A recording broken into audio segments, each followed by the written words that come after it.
Today we will be looking at intra-group transaction, and we'll basically be focusing on how to determine unrealized profit on the sales of inventory within a group. In our last video, we said intra-group transaction majorly in group accounts can result to 5 different things, some of which are how to treat intra-group current accounts. And if you are just joining this series, we discuss how to eliminate or how to account for intra-group current accounts in our last video, and you can check the playlist to get that. Also, intra-group transaction will lead us to unrealized profit if the sales is within a group. We said we can also have unrealized profit on sales of PP within the group. We look at how to eliminate loan held by one entity to another within a group, and also how do we account for intra-group dividend and loan interest. So basically today we will be focusing on unrealized profit on intra-group sales of inventory, which means that in a group the parent can sell goods to the subsidiary, and the subsidiary can even sell goods to the parent company. But no matter who the buyer is or no matter who the seller is, one thing is that within a group we can't really make profits from ourselves. So this note says that when goods are sold by one of the entity in a group to another, the seller can be the parent, the seller can be the subsidiary. It is not compulsory that parents must be the one to sell to the subsidiary company. No, it can be anyway. There is a possibility that the buying entity will still have it as part of inventory at the end of the year. Yes, it is very possible, which means that if I'm buying stock from the parent company, for example, at the end of the accounting year, 2 things are possible. It is either I have sold those stock to a third party, or I still have those stock as part of my inventory at the end of the year. Now, if I still have it as part of my inventory in the year, we have to prepare our consolidated statement of financial position. In that case, don't forget, they must have recognized profit in the account of the parent company because they sold to the subsidiary. But because that goods are yet to be sold to a third party, automatically that profit is not realized yet, because we see the parent and the subsidiary as one single entity. Same way as you cannot make profit from yourself, the parent cannot make profit from the subsidiary, and the subsidiary cannot make profit from selling to the parent company, except that goods is already disposed to a third party, whereas the profit is now realized by the group. So we said the fact that treating all entities in the group as single make it impossible for one to make profit from the other, which means you can't make profit from yourself. So what will then happen once I know that I can't make profits from myself because the parent and the subsidiary are seen as single entity? So in this case, we have to ask ourselves, what are the adjustments I have to do? And if I want to do adjustment, I need to ask myself if the adjustment is even necessary at all. So I develop something we call adjustment check, whereby I will know if it is necessary for me to adjust the account of the parent or the subsidiary or not. So the first thing we have to ask ourselves is that, is the good still part of the inventory? I told you, purchasing goods from the parent or the parent purchasing from the subsidiary is not a problem, but at the end of the year it will be a problem. So the first question I need to ask is, that goods purchased from the other entity, do we still have it as part of our inventory? If the answer is no, we don't have problem, which means that they've disposed everything to a third party, they sold it out to a third party. So once I dispose it to a third party, automatically the profit is realized by the group. But what about if the answer is yes, that is, the inventory is still in stock? If the inventory is still in stock, I need to ask another question. Is the inventory sold at cost? Because it is possible that the parent company can give the subsidiary the inventory at cost. So which means that they bought it 100 million, they gave it to them 100 million. No problem. So if that is the case, if it is at cost, if yes, no problem, there's no adjustment. So which means that we are still exchanging the goods at cost. Automatically exchanging goods at cost, I bought it 100 million, I sold it for 100 million, there won't be any profit in the group yet. So in that case there won't be adjustment.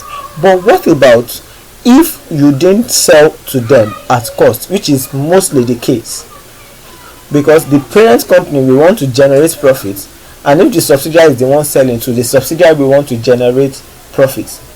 So in that case, if the answer is no, it means that we have to adjust, because it means that we still have the goods as part of our inventory and it is not exchanged for cost. So automatically we must adjust. So very simple. What make you to know if you are to adjust is when that goods is still in inventory. So if they exchange goods and the goods has been sold to the third party, there won't be any adjustment.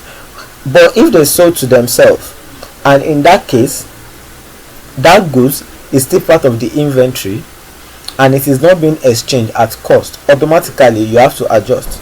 So that is why your basic knowledge of accounting in the concept of markup and margin definitely come into place.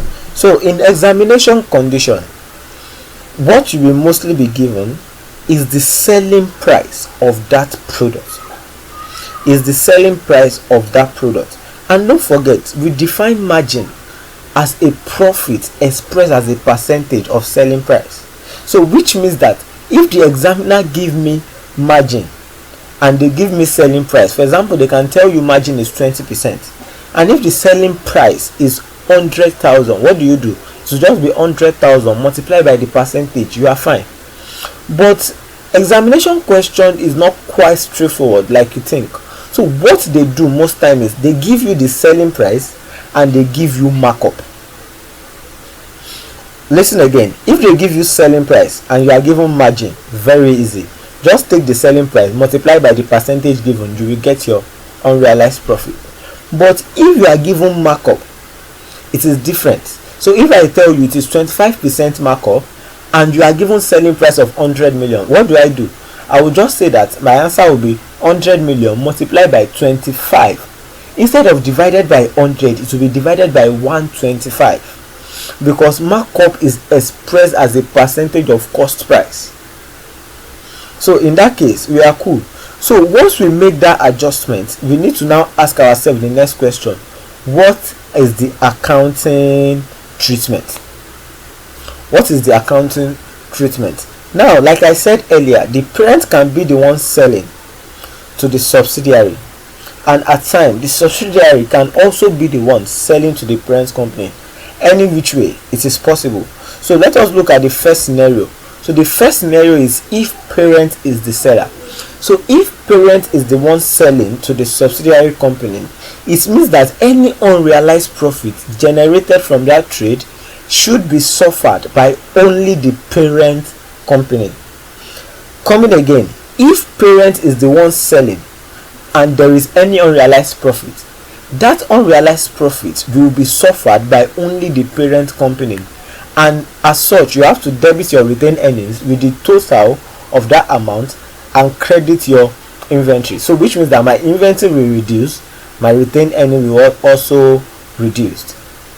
Same thing goes to if subsidiary is the seller.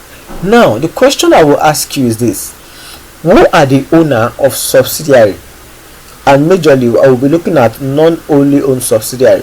Who are the owner of subsidiary? The parent company owns portion, own controllable portion in the subsidiary company, but the portion that is not owned by the parent company is definitely owned by some people, which refers to as non-controlling interest. And as such, if there is any unrealized profit which is generated by the subsidiary, both parents and the non-controlling interest suffers that unrealized profit, and as such we are to share that unrealized profit in proportion of their shareholding. So that is why I said if subsidiary is the seller, you debit your retained earnings with the total unrealized profit multiplied by the percentage owned. Same thing with non-controlling interest. You reduce your non-controlling interest by the percentage holding by the NCI multiplied by the unrealized profit while the total unrealized profit goes back to inventory. And that is very easy.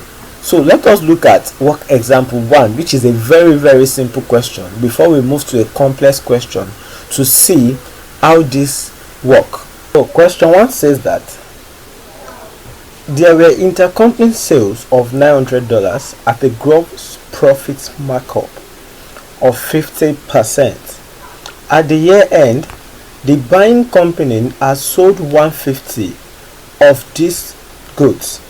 The parent company has an interest in the subsidiary. Required, calculate the unrealized profit.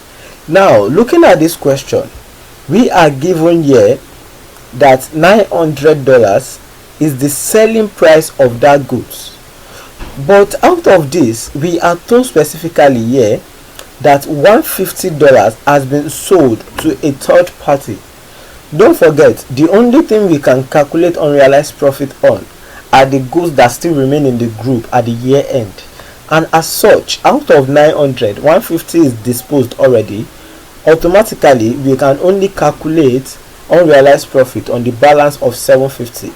And coming to my solution here, you can see I have 900 minus 150. Very easy. So I have 750. But look at this, we are given selling price of 900, but we are given a markup.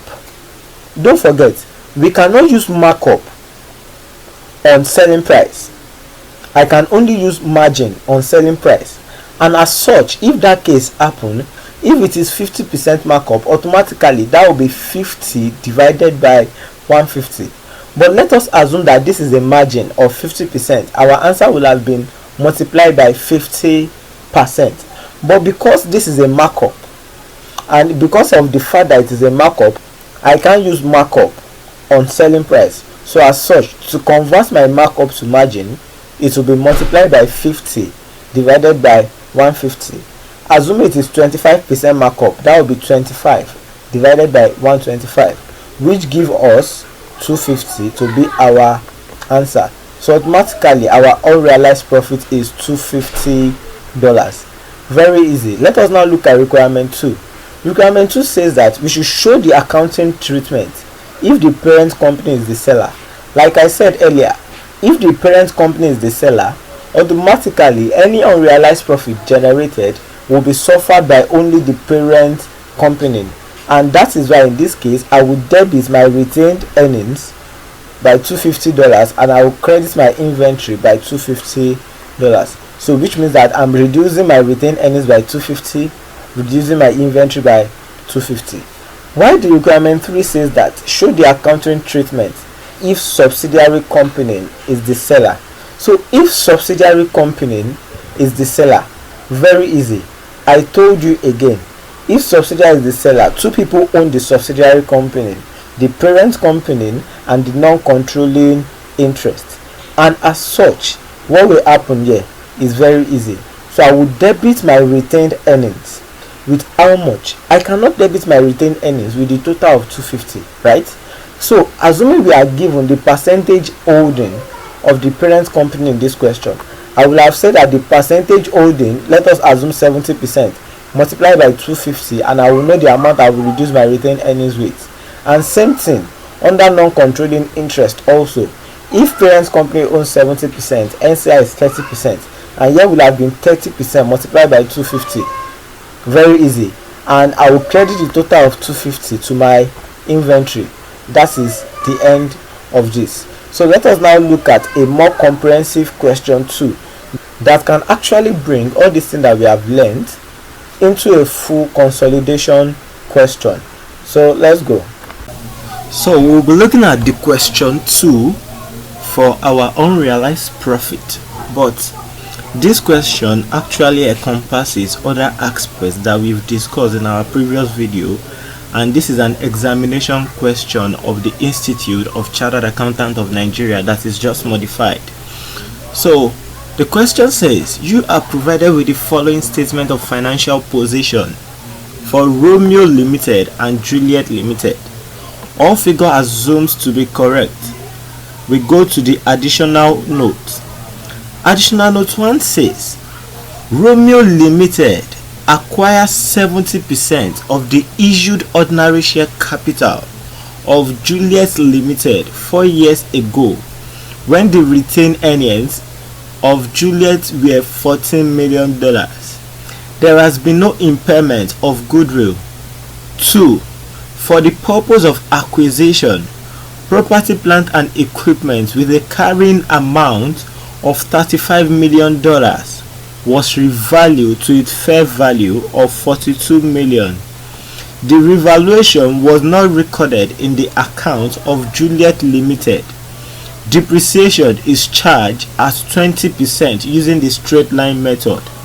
Third one, it is the group policy to value non-controlling interest using fair value. 4. The market price of the shares of the non-controlling shareholder just before the acquisition was 1.5.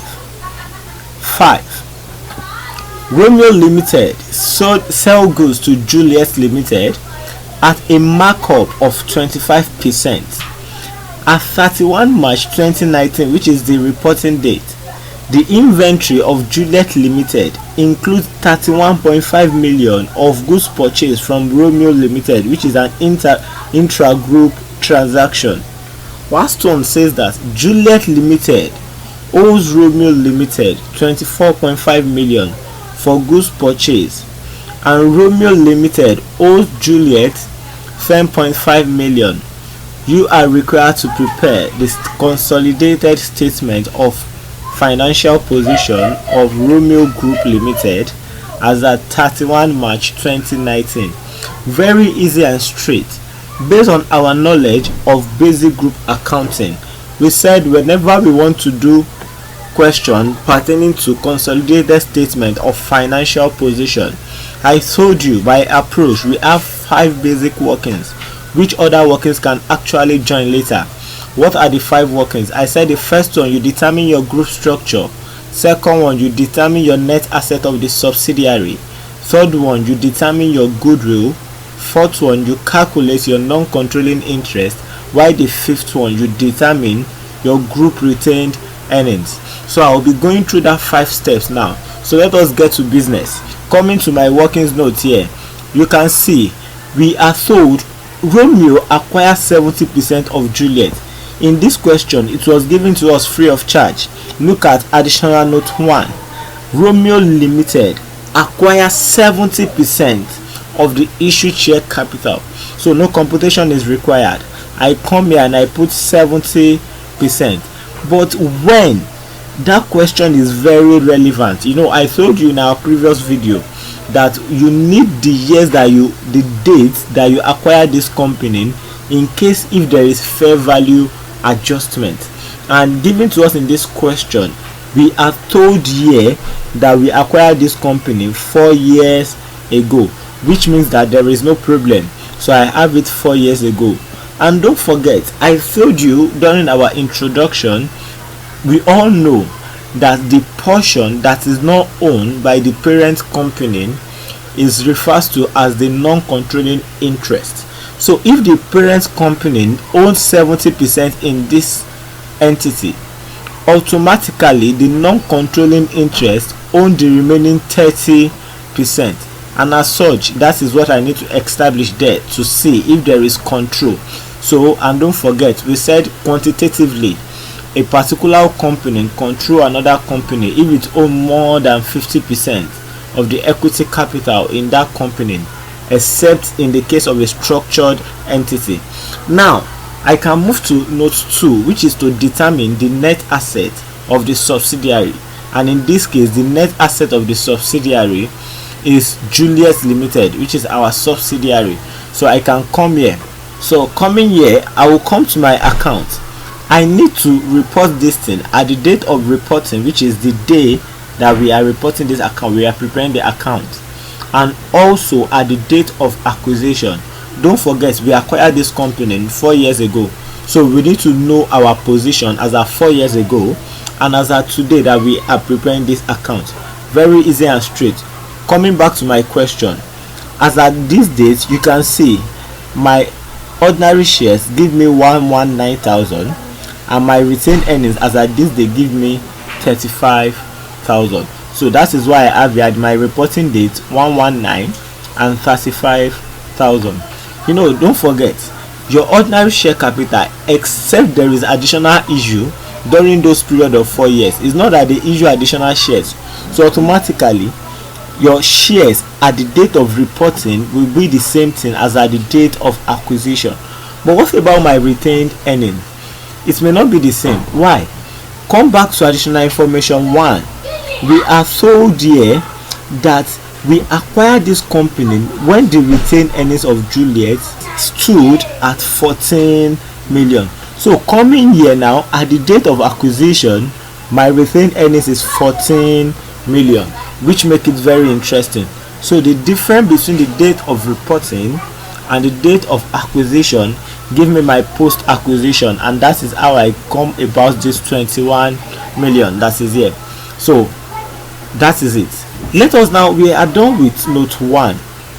Since we are done with note 1, I think we can move further to note 2, and let us read what note 2 have for us. We said, for the purpose of acquisition,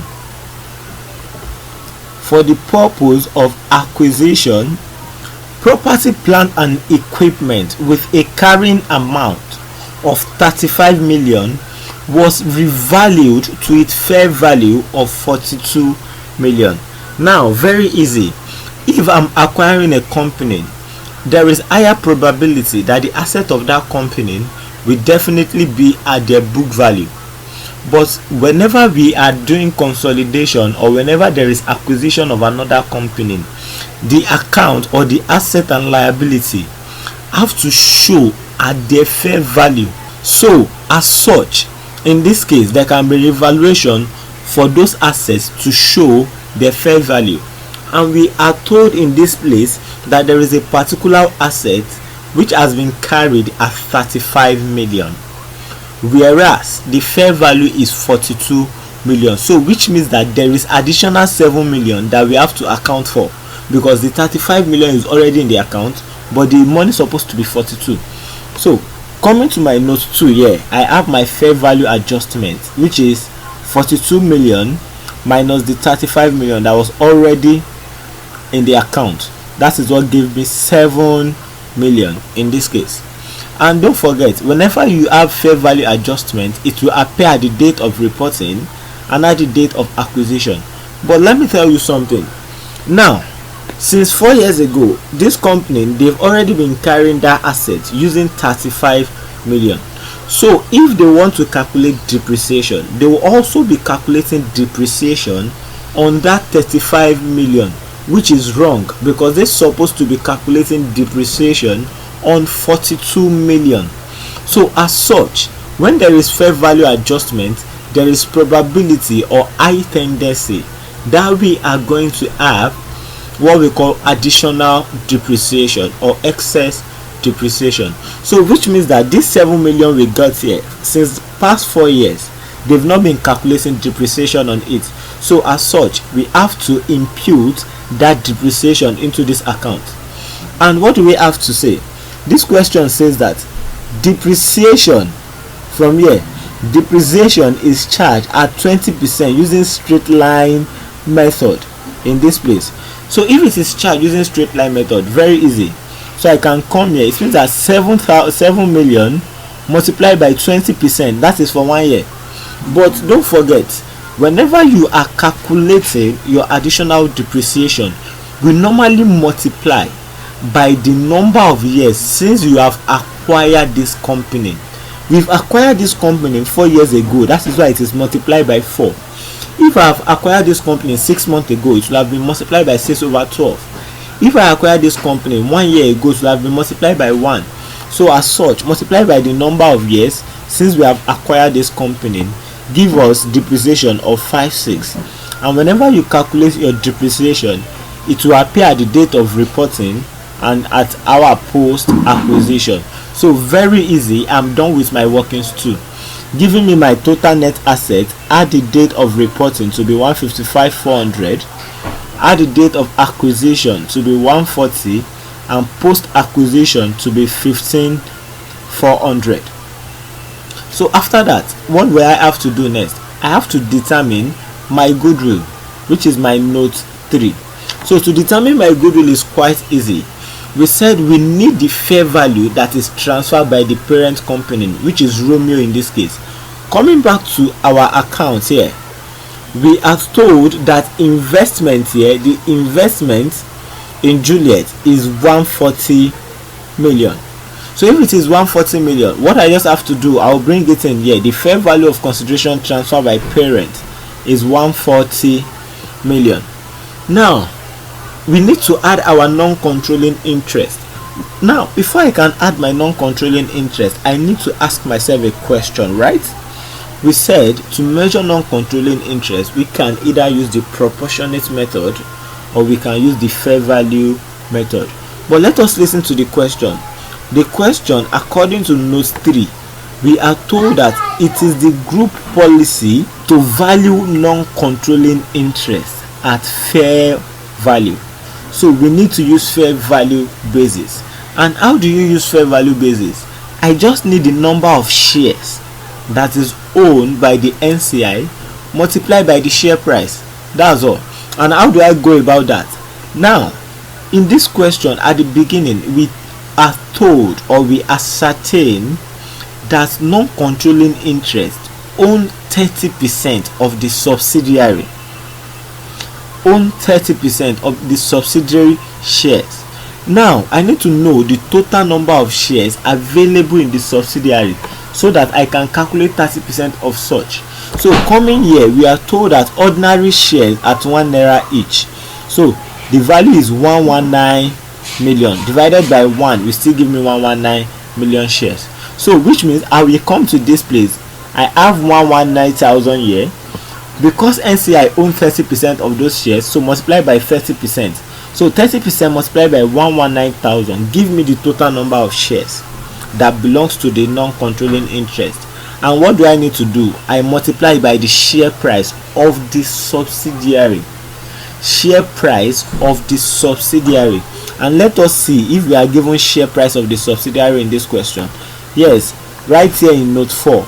Note 4 says that the market price of the shares of the non-controlling shareholder just before the acquisition was $1.5.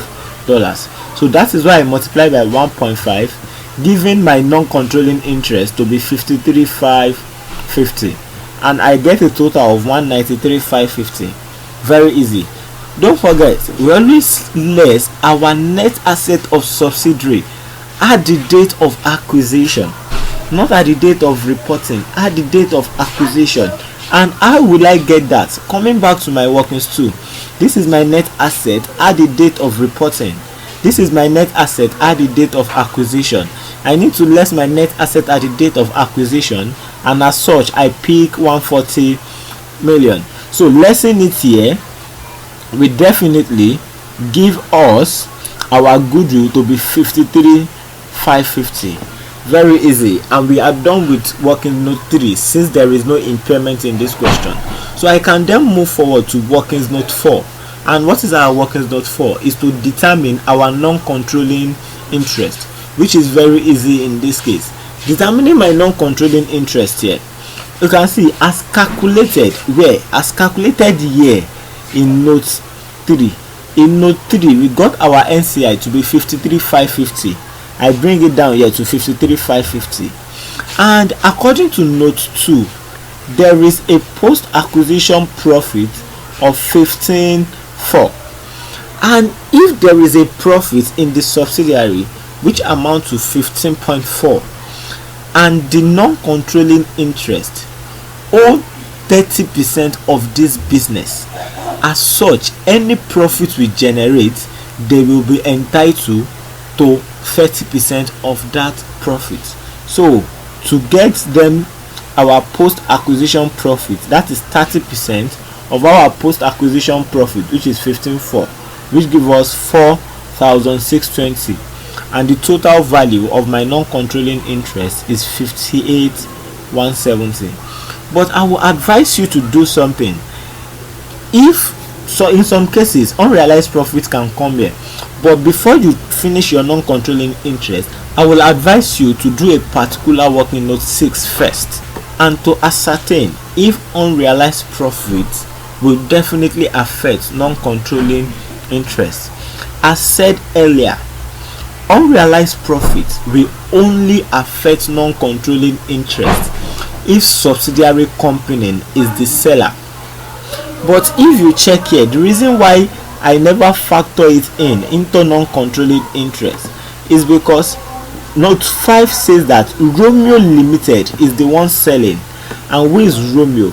Romeo Limited is the parent company, and as such, if parent companies is selling and there is any unrealized profit, it will be suffered by the parent company alone through its retained earnings. So that is why when I compute my non-controlling interest, unrealized profit never show.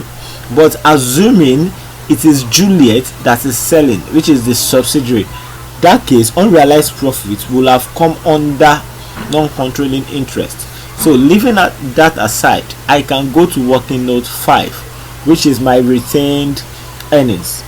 Don't forget, I do say this in all my video, retained earnings we are talking about here is the parent company retained earnings. And how do we go about that? I have my balance brought forward, which is 150,500. And how do I get that one? This is it here, as given to us in the question. My retained earnings here is 150,500. Bringing it down here, I have 150,500. Very easy.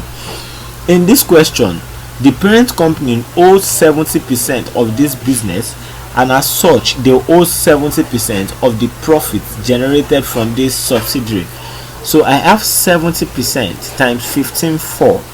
That is what gave me 10,780. Now, before I move on to balance that, let us go to next additional note, which worth knowing. Additional note 5. In this case, we are told that Romeo Limited sell goods to Juliet Limited at a markup of 25%. As at 31 March 2019, the inventory of Juliet include 31.5 million of goods purchased from Romeo Limited. Like I said earlier, you can't owe yourself money, and as such you can't make profit from yourself. You can't make profit from yourself except you sell the goods to a third party. So, and in this case, Romeo is the parent company and Juliet is the subsidiary company, and as such there can't be anything like profit. So I need to eliminate any profit element that is on the 31.5 million, and as such in this case, how do I go about it? I have 31.5 million. We are told in this question that there is markup of 25%. Will I just come here and said multiply by 25%? No. And we ask me, why can't I just say multiply by 25%? Because this is a markup, and markup will only be used on cost.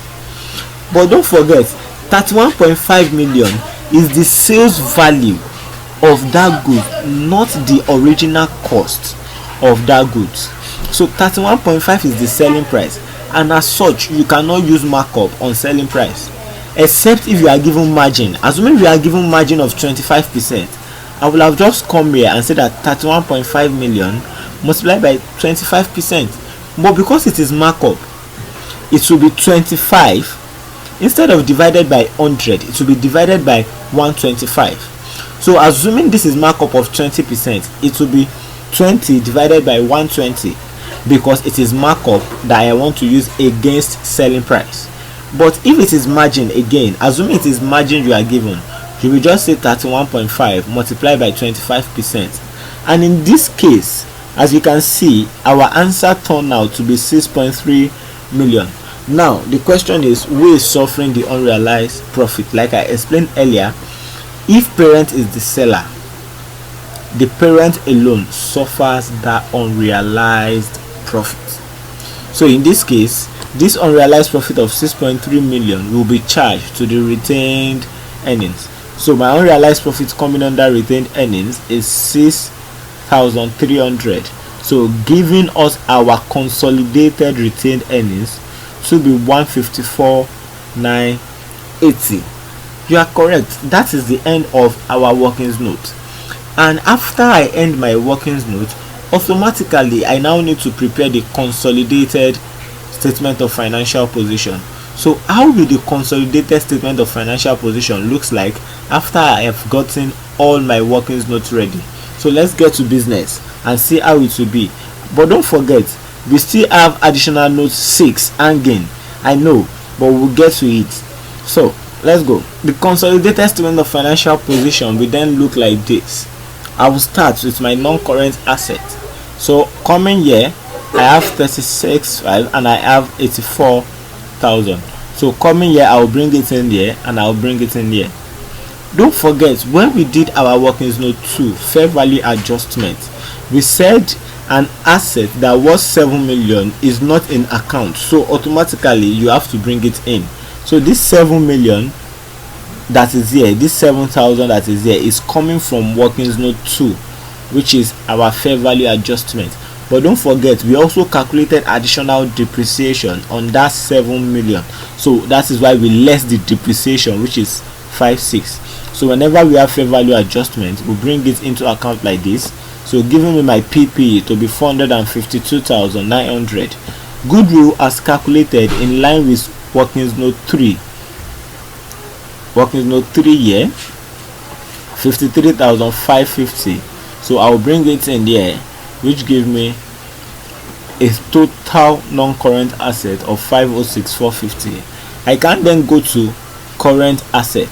Under inventory, I have 154,000 and I have 49,000. Bringing them in here, this is it.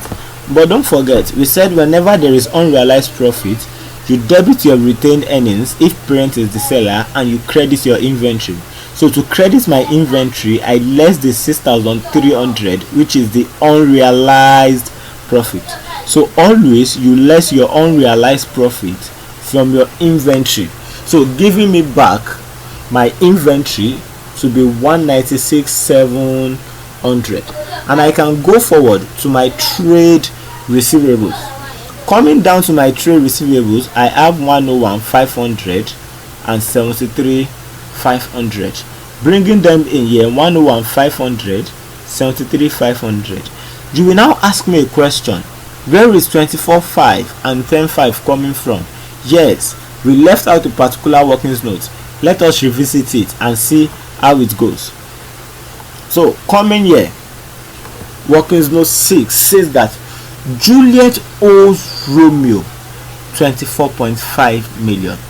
So if Juliet owes Romeo, it means that in Juliet's account it will be a receivable, while in Romeo account it will be a payable. So don't forget, in our last video we said any intra-group indebtedness, you eliminate it from the receivable and you eliminate it from the payable. So I have to eliminate the 24,500 from there. Actually, this question is somehow tricky compared to what we did in the last class, whereby we know in one account they give us the payable in one account, the receivable in one account. We then determine if there is inventory in transit or cash in transit. But in this case it is a little bit different. Let us go through it again. Juliet owe Romeo 24.5, and look at this place again, Romeo owe Juliet. So which means that both of them are actually in payable, they are also in receivable. So which means Romeo is owing, Juliet is also owing. So that is why we have to eliminate 24.5 from this place. We also eliminate the 10,500 from this place. And don't forget, when I get to my trade payable, I will eliminate the same thing, because any intra-group indebtedness have to be eliminated in our account. So that is all for trade receivable. So I can go back to the next current asset I have on my list, and coming here it is bank balance. So my bank balance here give me 70,000 plus 0, which give me a total of 70,000. To sum up my current asset, I have 406,700 which give me my total assets to be 913,150. Easy and straight. So what do we do next? I need to go to my equity and liability. I do say this in every video, and it is this: equity that comes into consolidation doesn't require equity of a subsidiary. So as such, we are dealing with only equity of parent company here. So in this case, ordinary shares of parent is 490,000.